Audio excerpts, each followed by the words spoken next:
New Zealand, diversity, peace. Those words didn't come from me. I heard them from the commissioner. And if those words means anything to you, then I will start by saying, let me just tell you a little bit about me. Living as a refugee, I was interviewed by media with former Attorney General of Commonwealth, Philip Ruddock, in 2012.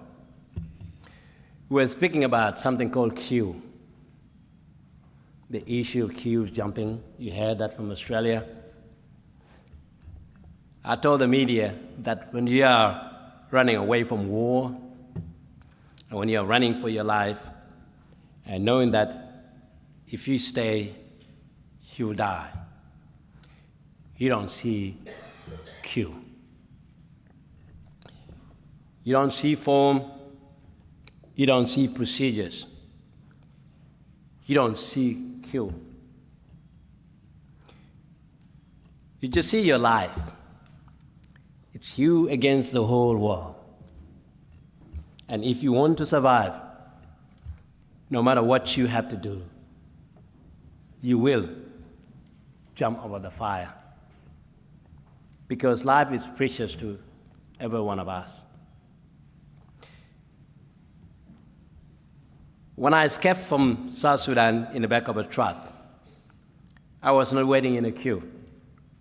When I waited in refugee camp in Kenya, I was not in a queue. I wasn't lining up. I didn't see any queue.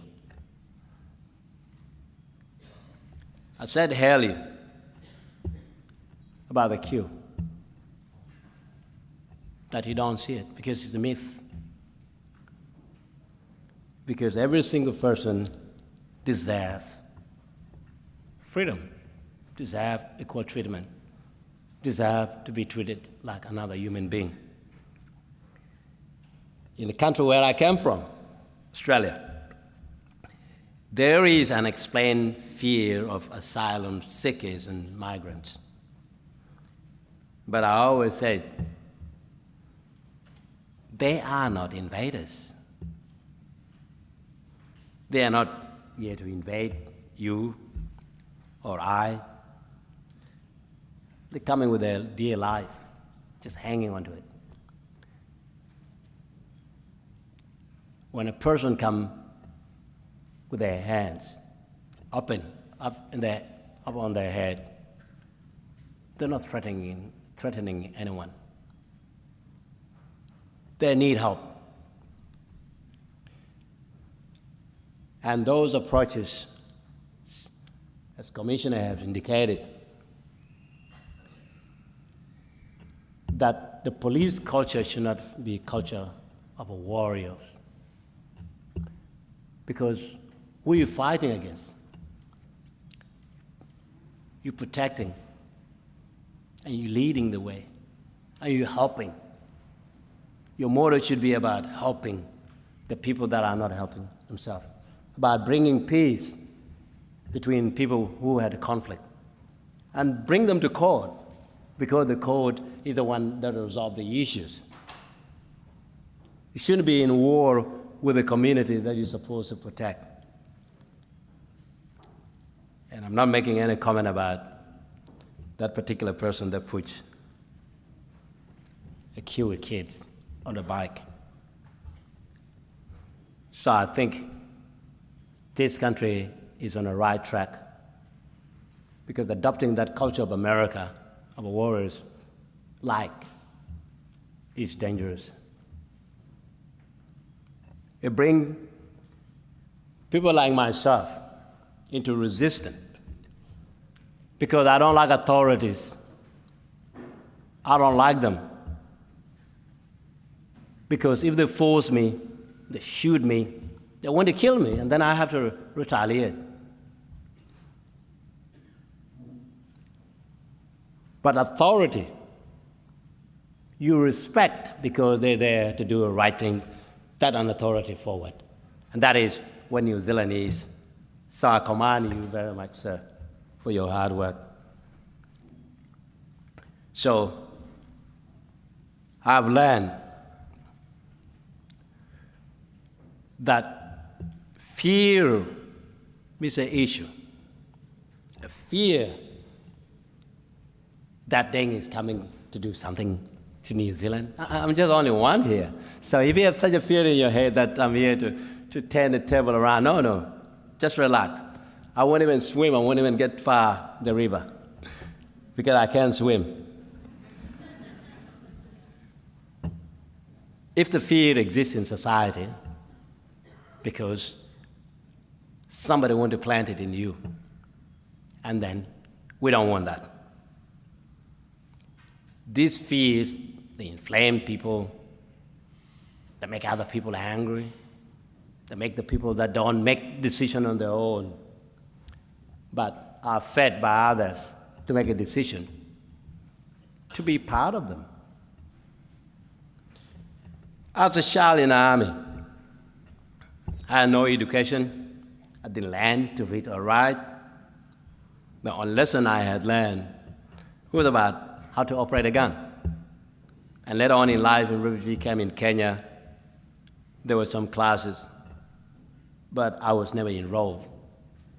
Obviously, you know that nearly I gave up going to high school here in Australia because I didn't fit in. I was 14 and put me in year 7. So I ran away.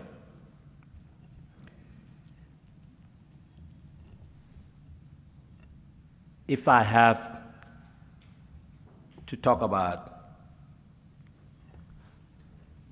what makes this country great,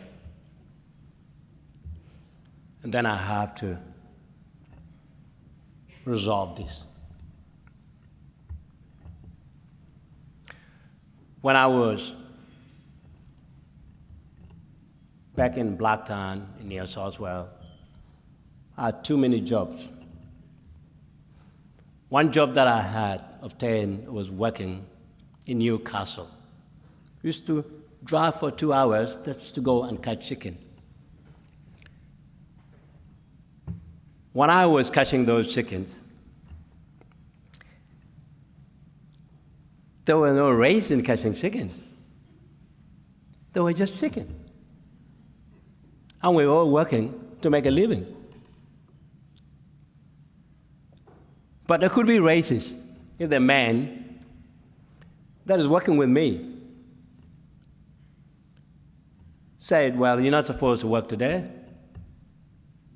because black people can't catch chicken. But I can catch chicken, I got 2 hands.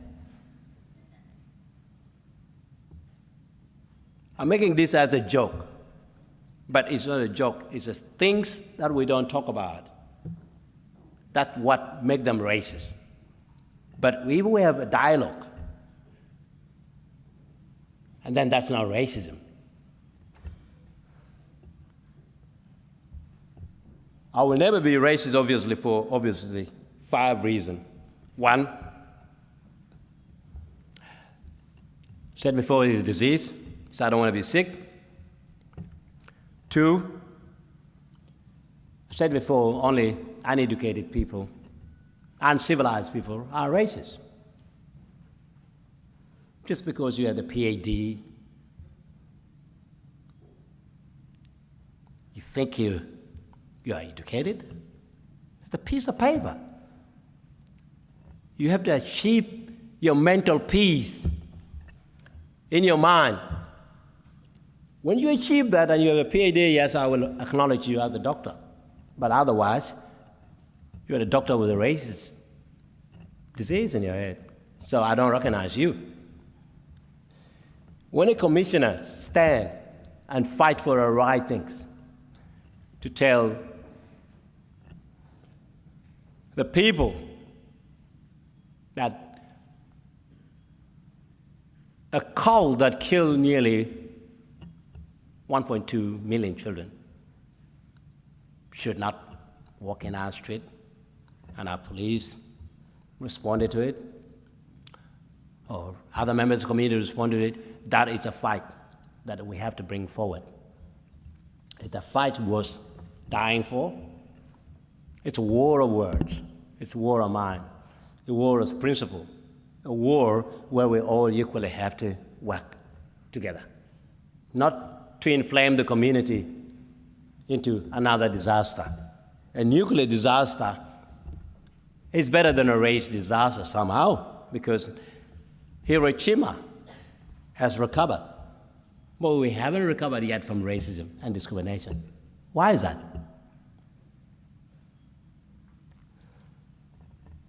Because I'm going to leave these words with you. Nothing that comes easily is worthwhile.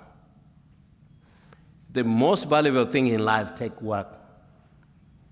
I do not mean, as I have always said, to vindicate any calamity on a honorable community such as this, or upon any individual such as the two commissioners, or any more than anything on this community at large. Who would be wrong to say that New Zealand has not achieved her goal? Who would be wrong to deny that? You're too far, you're far away from the racist countries, from North America, South America, Europe, Africa, Australia. You are too far away from those countries.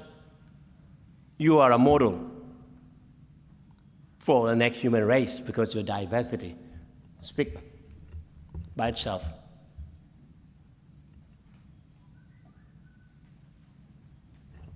You are a work in progress where everybody can model their country. I may be wrong in my opinion, but I'll take my opinion serious because I have observed, I've seen it. You haven't locked up refugee in any island, you welcome them.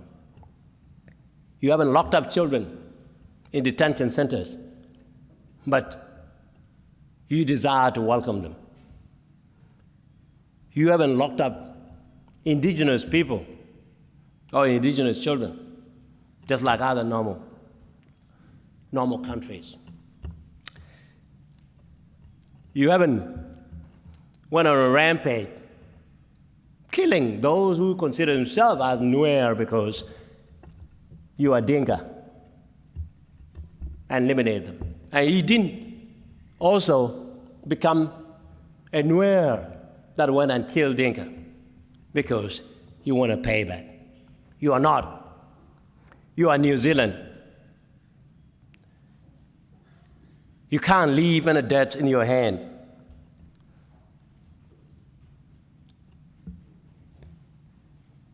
I say,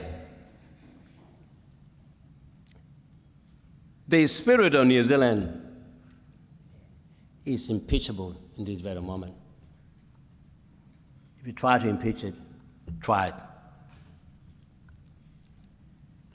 But however, you need to take a pain in your work, in your duties at the international level, because you now become a role model, become a platform for everyone.